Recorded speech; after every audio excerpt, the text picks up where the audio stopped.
Assalamualaikum warahmatullahi wabarakatuh.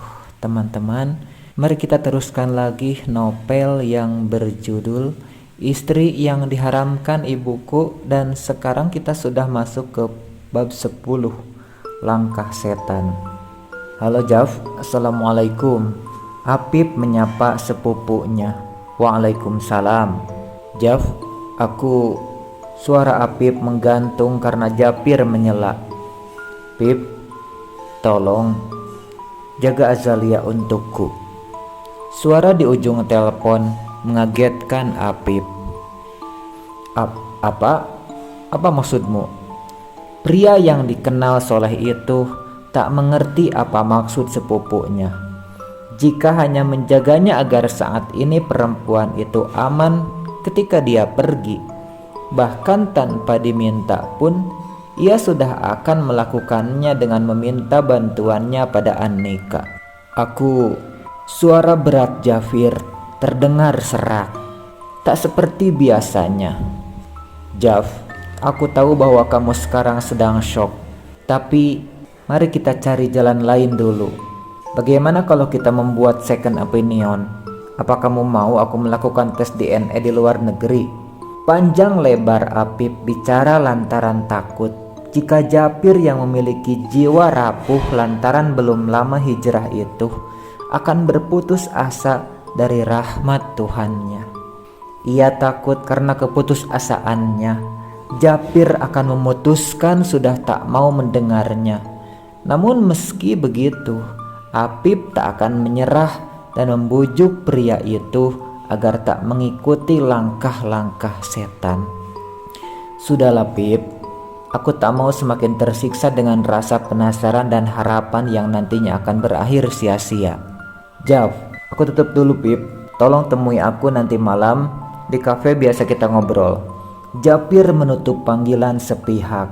Apip menghela napas berat. Seberat masalah orang lain yang dia sendiri ikut merasakan. Tapi Japir bukan orang lain.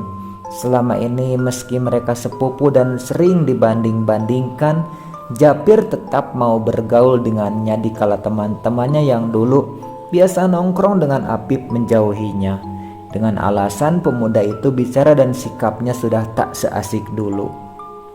Setelah panggilan ditutup sepihak oleh sepupunya, Apip kini kembali fokus pada Azalia yang masih tampak hancur di depan sana. Pria itu pun mendekatinya karena tampaknya Azalia tak sadar menjadi pusat perhatian orang-orang yang lewat.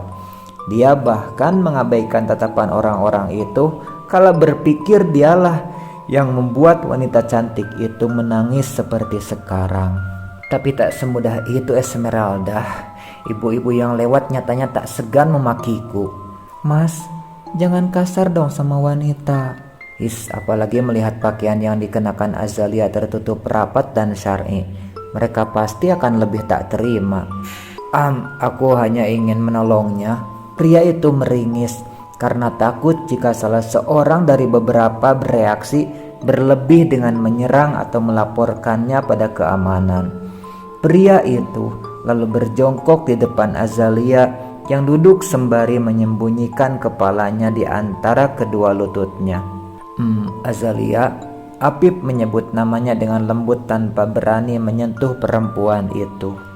Azalia mendengar, akan tetapi ia enggan menuruti perkataan pria itu.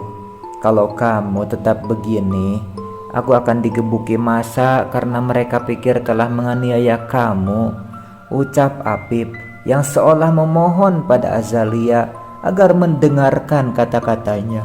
Di tempat lain, Jafir melajukan mobilnya menuju rumah seperti janjinya pada Azalia dan sang mama bahwa ia akan menemui wanita yang telah melahirkannya itu. Usai mendapat jawaban dari hasil tes DNA yang telah ia jalani dengan sang istri, pikiran pria yang mengenakan setelan kaos dan celana levis itu dilapis jaket kulit tersebut, pikirannya tak menentu. Antara marah pada sang mama juga menyesal karena tak mendengarkannya. Hati Jafir terlalu sakit sekarang. sangat sakit. Sial. Dipukulnya setir mobil untuk melampiaskan letupan bara api dalam dadanya. Kenapa mama harus selingkuh dari papa? Kenapa harus Azalia anak dari selingkuhannya? Inikah alasan papa sangat membenciku dulu? Japir tiba-tiba harus ingat bagaimana perlakuan lelaki yang dia kira adalah ayah kandungnya dulu. Setelah melewati perjalanan lebih kurang 20 menit, Japir akhirnya sampai di rumahnya, tempat di mana sebelumnya ia tinggal bersama sang mama. Saat berbelok bahkan Japir tak mengurangi kecepatan dan hanya mengandalkan rem begitu ban depan berputar arah. Rania yang tahu putranya dari suara mesin mobilnya lekas berlari keluar menyambutnya. Lekas diletakkan ponsel yang tadi digunakan untuk bicara dengan seseorang. Ia tak mau Japir tahu apa yang telah dilakukannya selama ini. Memata-matai hidup anaknya juga semua orang yang terhubung dengan Japir.